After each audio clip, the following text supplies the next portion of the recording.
John Cena's feuds, it can't be so forced and rushed. She wants her own legacy for WWE. She doesn't need to rely on the Mariah May in this company. There's a whole new era. Bella Twins get some tag team gold. We're seeing two future WWE Hall of Famers go after this championship. To just cut his hair, I was like, no way he's about to cut his hair. What is going on, wrestling fans? Welcome to the Never Stop Wrestling Podcast, where on this podcast, wrestling doesn't stop. We talk about wrestling pretty much almost every day of the week. So let's dive in. We have an action-packed week so far. We have Monday Night Raw, an action-packed Monday Night Raw. Might I add, one of the greatest Monday Night Raws of 2025. And also we have some pretty big things happening down in NXT on Tuesday nights. And we're going to dive into absolutely everything right now. So let's get straight into it with the one final time. We already witnessed the one final time with Randy Orton and John Cena. Now we got John Cena and CM Punk. When they announced that this was going to be the one final time, my fingers were crossed. It was going to be in Jersey. It was going to be in New Jersey. It was going to be at SummerSlam. I feel like that would be a fantastic main event, either night one or night two, for the first ever two-night SummerSlam. But we got it in Saudi. And I was kind of surprised because Punk has stated, and he was very vocal while he wasn't with the WWE, I believe while he was with AEW, how he doesn't want to go to Saudi Arabia and to perform there. And obviously WWE has a huge partnership with Saudi Arabia, so there's pretty much no getting out of that. Punk, if you're with the company, you're going to be attending, at least if the company wants you there, you're going to be attending shows at Saudi Arabia. And perfect example, we got John Cena against CM Punk is set to be the main event for Night of Champions. This is going to be, I think this, I wish Randy and Cena had this type of build-up, because we have at least, I think we only actually have 2 to 3 weeks for Night of Champions. So for a feud that should be so heavily built, this is a big deal, Punk and Cena. I mean, they go back to 2011, 2013, where they had, honestly, each superstar as their own individual. This is one of their greatest feuds for the both of them of all time. I mean, Punk and Cena, were going at it back in the day. It's kind of crazy to even say back in the day, but it is true. So 2 to 3 weeks. I don't know, man. Like, that's same thing with Randy. I wish Randy had Randy and Cena, like, we're not going to see that ever again. What we saw in St. Louis just a few weeks ago, that was it. Like, that's all we're going to see. And, like, the build was so lackluster. For this feud with Punk, I'm hearing that the rumor going around is that the Saudi match at Night of Champions isn't going to be their only match. It's going to prolong into SummerSlam, and that'll be a main event, and that'll be a huge stretch where you can have this matchup be built up for a month and a half. So there's if they go that route where Saudi Arabia Night of Champions isn't the last match between Cena and Punk, then they have some opportunity to really make this feud feel like it's the final time these two are facing each other. But from the looks of it, the way they're advertising it, I believe they're advertising it as the final time, like the one last time that we're going to see these two, face each other in the ring. And if that is the case and they're advertising it that way, I don't see Punk and Cena, facing each other again at a SummerSlam or a Saturday night's main event, because I don't think they would lie to the audience about saying this is the final time. Everyone's going to buy their tickets to go to the show because they want to see these two face, for the last time ever, and then they end up doing Cena and Punk again. So I doubt that's going to happen. Do I think they're going to do, a great job leading up to Night of Champions? I hope so. I think they will, just strictly because Punk can talk anyone into a match. I don't know Cena's dates. I don't know if he's supposed to show up on every single Monday Night Raw leading up to Night of Champions. I would hope so. But I just thought it was kind of weird that we have Punk now feuding with Cena. Not all of a sudden, because Punk has been talking about Cena for quite a bit. But we have the tag match that happened at Money in the Bank with Jey Uso, Cody Rhodes against Logan Paul and John Cena, which definitely surprised me as a match. I did not really have high expectations for it, strictly because I thought it was going to be a very overbooked ending. So Cody and Jey, they win with the help of Ron Killings, who made his big appearance during that main event. What was the point of the match?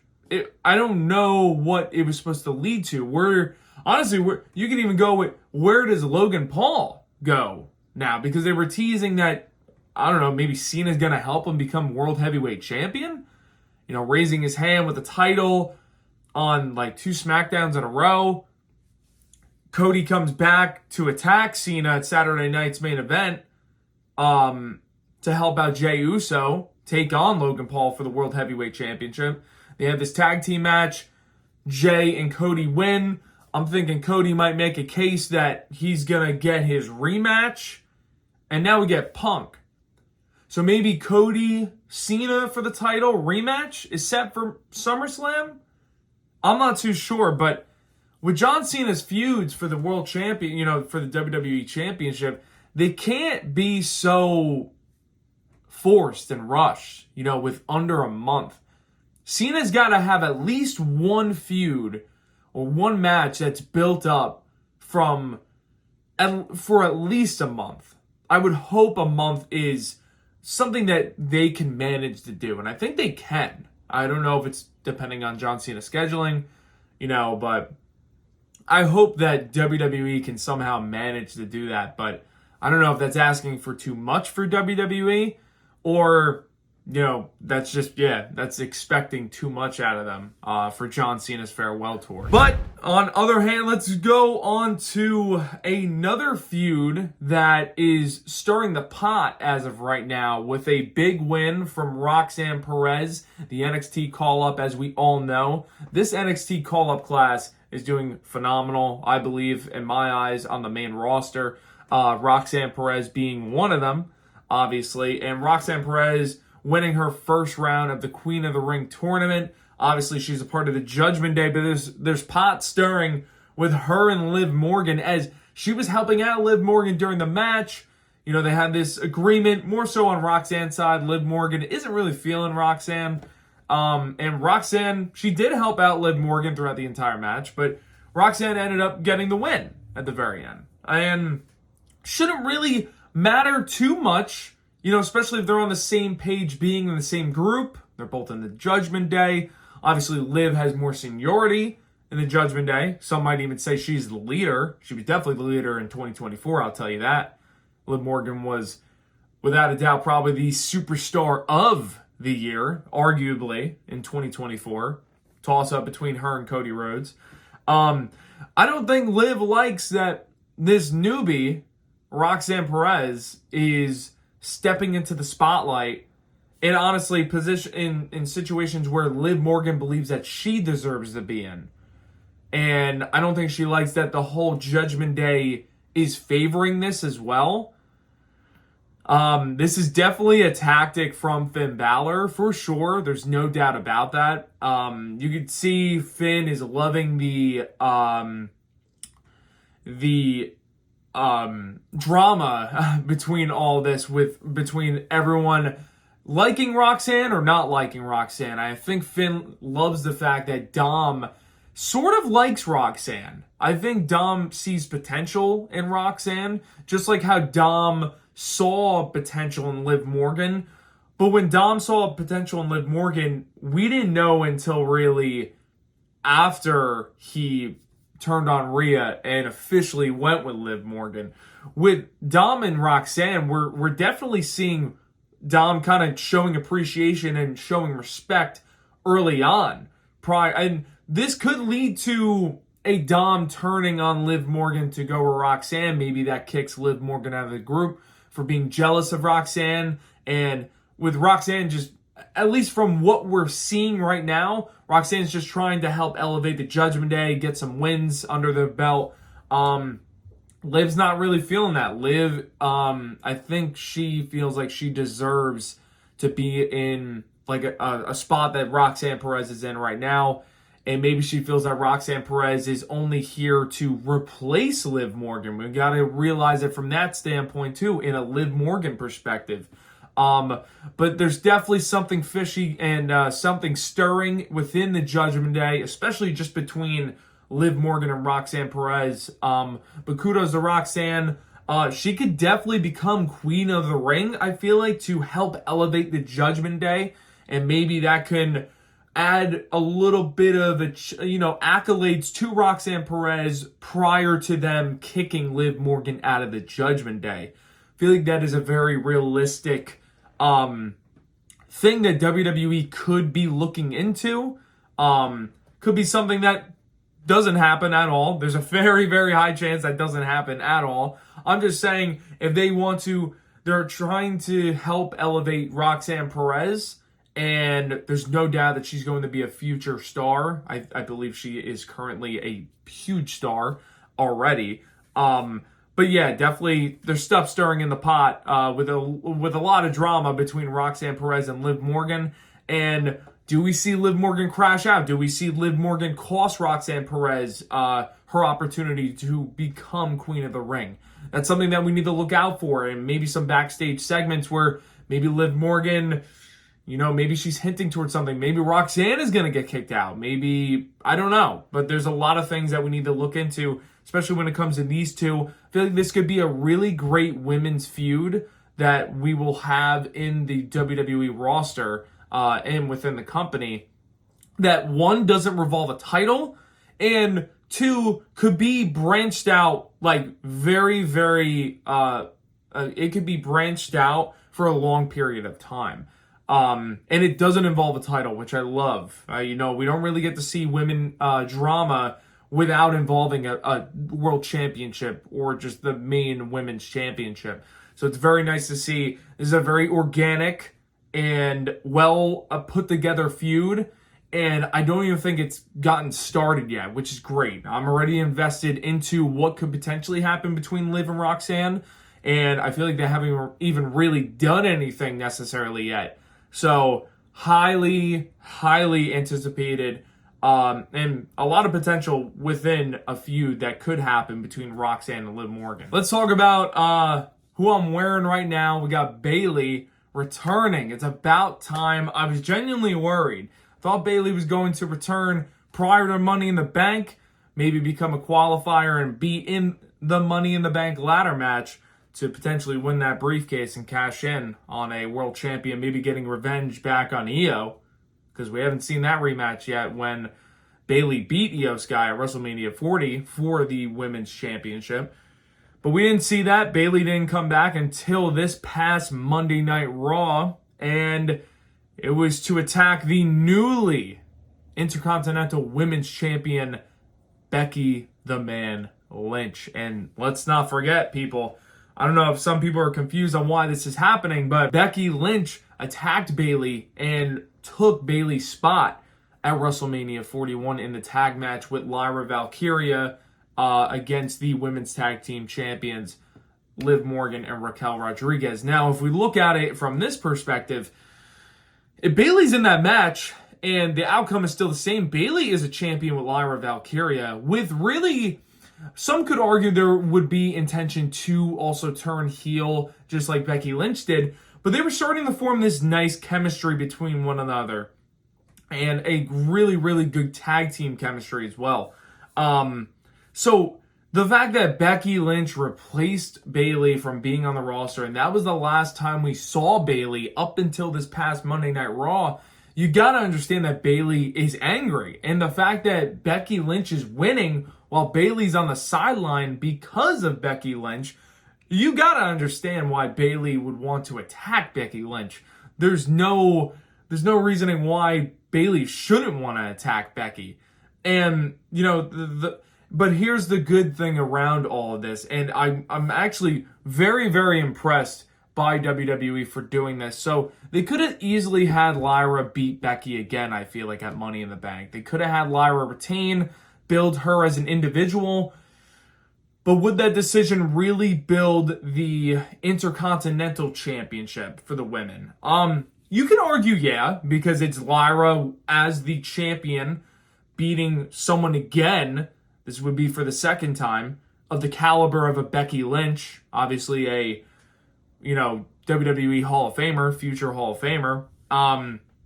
Some could argue that alone, if Lyra just beat Becky again, that would help elevate the title. But where do you go from there? Where do you go if Lyra beats Becky at Money in the Bank? Then there's no one else really to throw at Lyra Valkyria. That is a highly credible opponent.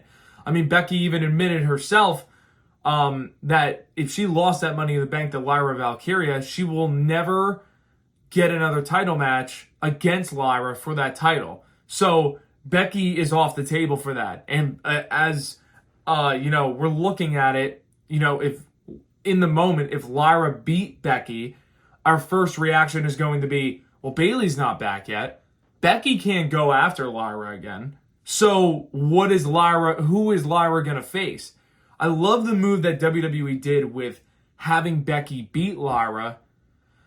And that doesn't necessarily, take any credit away from anyone. I feel like Lyra has solidified herself as a future star, as she was the first women's Intercontinental Champion. I feel like she did a great job. And I love that they had Bayley be the runner-up, the next opponent against Becky Lynch. Guys, we're seeing two future women WWE Hall of Famers go after this championship. Now, if you don't think that's going to help elevate this title, maybe even throw Lyra Valkyria in there, get a triple threat match between these three women. That is going to help this title out a ton. And it's something that the women's US title is missing out very, very much. I mean, you're seeing no hope except Julia on the women's US title side to be a credible opponent. Someone who is like, oh, I would love to see her be the women's US champ. With the women's Intercontinental Championship, I'm down to see Lyra again, in the future. I'm down to see Bayley become a women's Intercontinental Champion the first time, may I add, if she would be to win it in the future. And I'm also excited to see Becky Lynch currently as the women's Intercontinental Champion. So there's a lot of excitement around the women's Intercontinental Championship, and I don't think, I don't think they're doing a bad job at all. I really do like what they're doing on the Raw side of the mid-card women's title with the Intercontinental Championship. I love what they're doing, and I do see a bigger future with what they decide to do at Money in the Bank with Becky winning, rather than if Lyra retained, then what do you do? I love that there's still a lot of drama revolving around the title. You can argue that this title has the same amount of drama as a bigger championship, like a WWE championship or a world championship. It's two women that one wants to get back at Bayley wants to get back at Becky Lynch because she literally removed her from a WrestleMania card. That's big. They could do a lot with this, and I see a lot of potential. Ron Killings cutting his hair, basically removing himself from the R-Truth name. When I watched that, I genuinely, not even lying, I sat up. It's crazy that a man with scissors to just cut his hair made me not get off my seat, but I was at the edge of my seat. I was like, no way he's about to cut his hair. And I love Truth's hair. He's got really cool hair. But just the fact that made me get off the edge of my seat as if I just watched a 5-star classic match at a big time pay-per-view or PLE, my bad. Thought that was amazing. And the promo that Ron Killings cut was great. Basically, removing himself from the R-Truth stigma.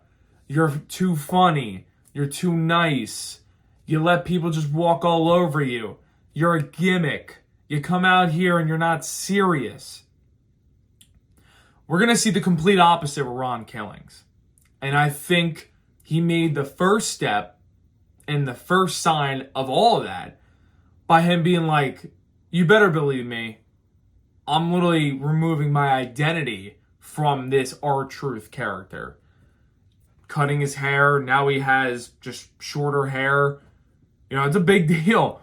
Like, I can't imagine, like, if I had long hair, I wouldn't be able to just easily do that. The fact that Ron wanted to do that to really show the WWE universe and just the pro wrestling universe, honestly, that this second chance run that wasn't supposed to happen, but because the whole wrestling universe was so vocal about it and so fed up with WWE and TKO for releasing R-Truth, and this wasn't a work, because you have R-Truth stating it himself right after he returned.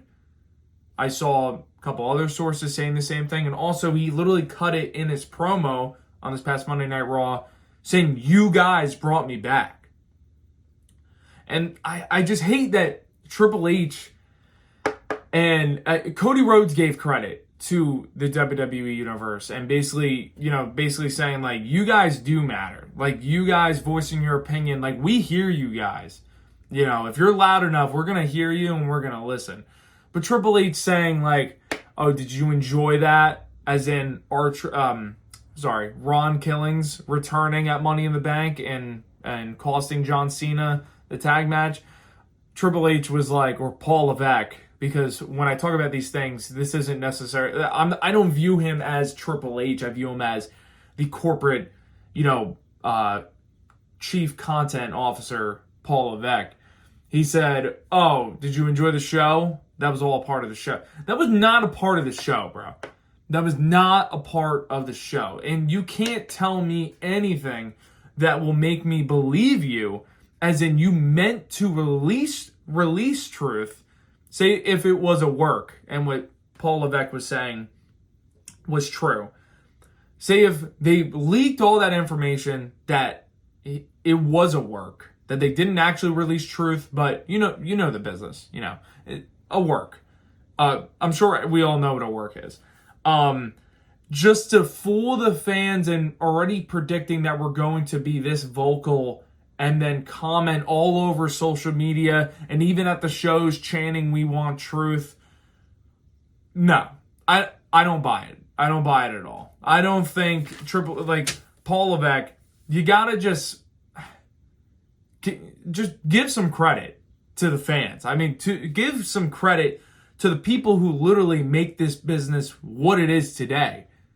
I mean, with no fans, there's no nothing. We saw it during the pandemic era.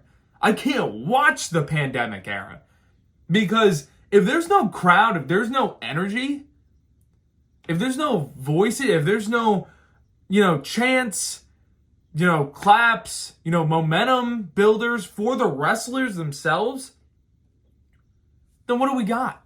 That goes for everything now. Like, if there's no audience, the least you could do is just give credit and be like, yeah, no, we messed up. We didn't mean for this to happen, but I'm glad it did. I'm glad you guys voiced yourselves in a very respectful way, too. There was no, hostile things going, people throwing stuff in the rings on the Monday Night Raw. That was right after they announced that they released truth. Everything was civil. Just commenting on social media, making posts saying, we want truth, we want truth, we want truth. Paul Levesque, the least you can do is just admit that you and TKO, and I know it doesn't all run through Paul Levesque, Triple H, but I'm just saying, if you're going to make that statement, saying that just enjoy the show, it was all a part of it, don't be lying to us. You know, the fans aren't stupid. So Ron Killings, the honesty that he showed just on social media, and also the promo that he cut on this past Monday Night Raw, all the respect. I already had all the respect towards Truth and Ron Killings, but now I got even more. The honesty, the genuine side, the authenticity is what we love in this business. And we gotta respect that. For Monday Night Raw, it just keeps getting better. You know, towards the end of the night, Nikki Bella was on the show. Felt like it was like 2014 again. You know, seeing John Cena, Seth Rollins with the Money in the Bank, seeing Nikki Bella come out, and she cut a promo. It was in Phoenix. Nikki Bella's from, she's from Phoenix. I forget which part, but she's from Phoenix. I thought she was gonna maybe host Evolution. I thought that was going to be the appearance. I thought that was going to be like her announcement. And then she started, you know, listing great women's wrestlers in the business. And that was one name that, you know, even when she was talking, I was like, hold on, something's not right. Someone's being missed out on some of these great names in the business. Nikki Bella forgot to mention Liv Morgan, our tag team champion, the greatest tag team champion of all time.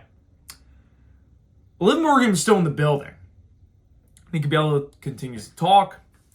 Liv Morgan comes rushing out, disgusted with Nikki Bella. It's basically telling Nikki, you know what I've been doing while you've been gone?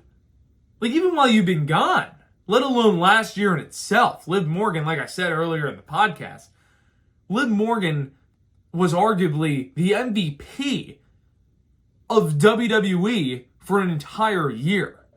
Let that sink in.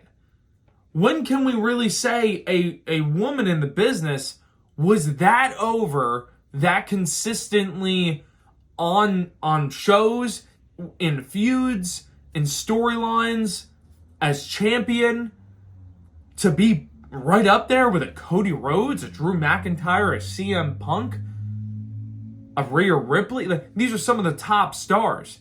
And the fact that Liv Morgan could arguably be considered one or two or three the best superstars in 2024 is out of this world. And the fact that she wasn't mentioned by Nikki, which I know it was all part of the segment to have Liv Morgan come out there, but it's basically like what I thought about, like, we can't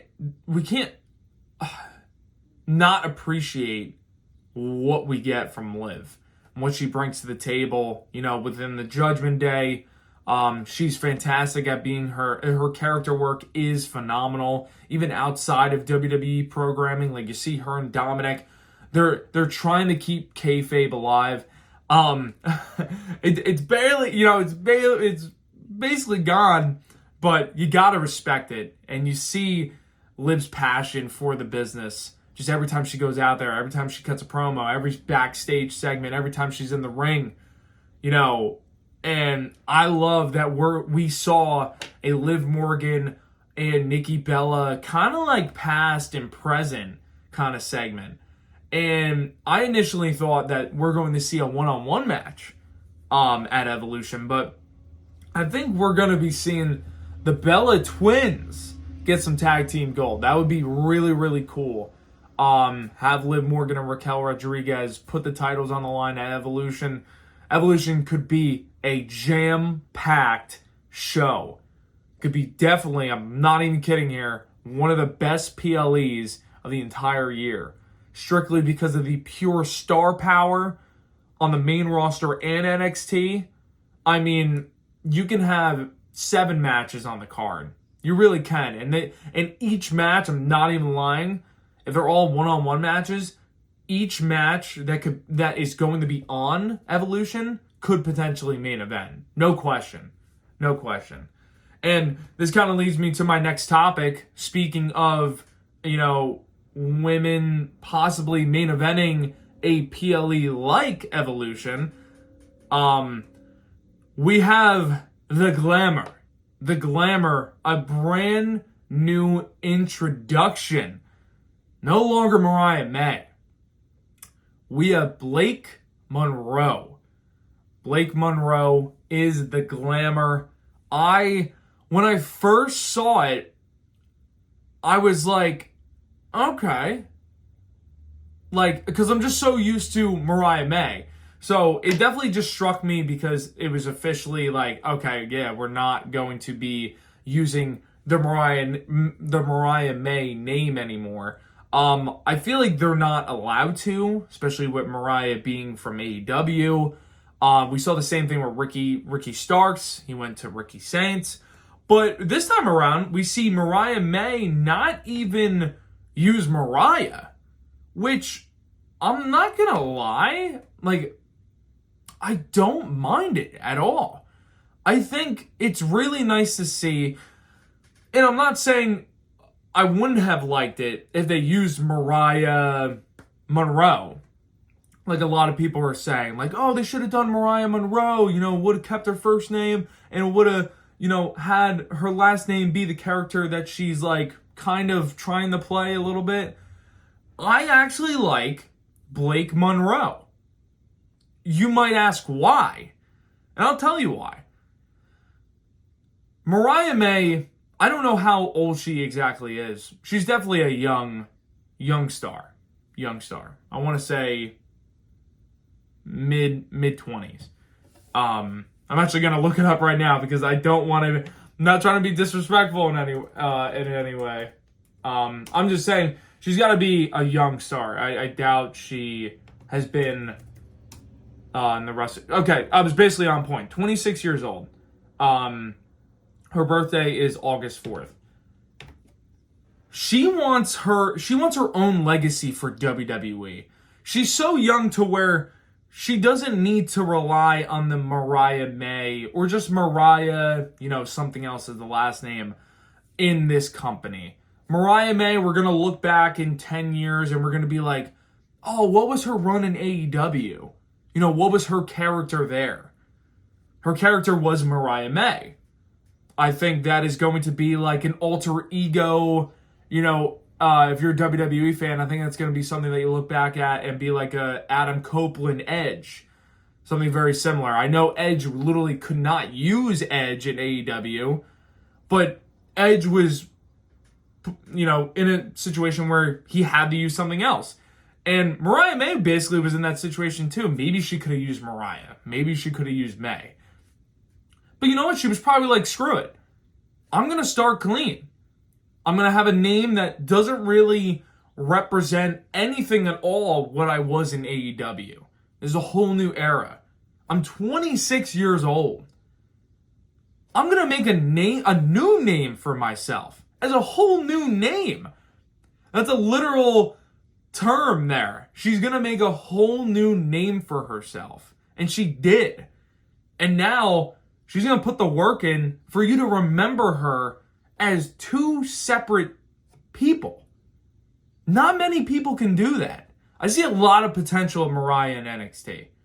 Especially with JC Jane as a champion. We actually have a heel NXT champion. I know Roxanne Perez was a heel champion. And that was a great run by Roxanne Perez. We have a great champion. Say what you want about JC Jane beating Stephanie Vaquer. Someone had to beat Stephanie. Stephanie had to be put onto Money in the Bank. And I really think JC Jane has put in the work for like 4 or 5 years in NXT. Give her the spotlight. And it's good to see a heel champion as well. What better person to have beat JC Jane, at least in my eyes, than a newly acquired talent who has a ton of buzz behind her, ton of good buzz, positive, and just a heel versus a babyface. Like, this is a perfect situation where Mariah May can take over NXT. Maybe down the road, we'll look back at this NXT era, say Mariah May's in NXT for a year and a half, 2 years. She could be in there longer. NXT, the women's division, they lost quite a bit of women in the division. So, maybe Mariah May can hold it down for 2 to 3 years. That would be really cool to see. And maybe we'll look back and be like, Mariah, I'm sorry, I gotta get used to it. Blake Monroe. We'll look back and we'll be like, Blake Monroe has been one of the greatest NXT women's champions of all time, maybe one of the greatest NXT women's wrestlers of all time. Maybe the way she can carry the division while being put in a tough spot. They're putting a lot of responsibility and trust in having Mariah May come into this situation, because I think the NXT women's division is great, even if Blake Monroe, Mariah May, didn't come into the company. But you can definitely argue that the star power definitely lowered. You know, they lost Stephanie, they lost Julia, they lost Roxanne Perez. And now we're seeing Jordynne Grace maybe being called up in the next month or two. That's a lot. That is majority of your main star talent being let go onto the main roster, moving on to, you know, the big picture, because they're, you know, they deserve that spotlight. And there's some girls in NXT that do too. Definitely need some more reps. You know, there's no need to rush to the main roster. I think Julia, Stephanie, and Roxanne were definitely the most ready, and they had stuff for them on the main roster. They didn't just shove them up there and just, you know, have them, you know, sit in catering because they have no storylines or, you know, any type of creative for them. They actually have creative for them. So the fact that all these women are moving up to the main roster, they bring in Mariah May and they're like, look, we need you to hold this down for as long as we can until we, you know, develop even more stars. I'm talking like, because there's a lot of stars in NXT. I'm saying, when I say star, I mean like Stephanie Vaquer kind of, you know, star. Like kind of buzz that she gets. So like, I think Mariah can definitely get that from the get-go. I just hope they do, you know, Blake, think she can get that from the get-go. You know, when we see her first match, she's a great character worker. She's great on the mic. She can wrestle. We saw it in AEW. Just WWE, please don't mess up. I trust Shawn Michaels. He's really good at booking NXT. And great with the creative as well. I'm sure Triple H has some stuff to do with that as well. But the responsibility and the trust that the company has for Blake Monroe shows how highly they value her.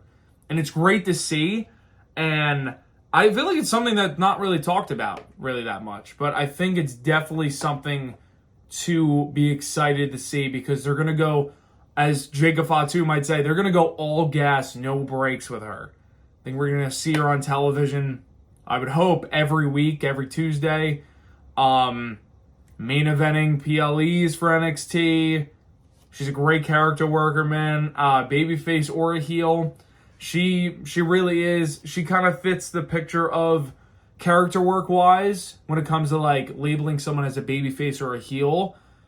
She can remind me as a Rhea Tiffany Stratton when she was a Money in the Bank holder, or when Tiffy was a heel. She wasn't really a heel. She actually got over as a heel. So like whatever she did, people loved. Kind of like that anti-hero type stuff.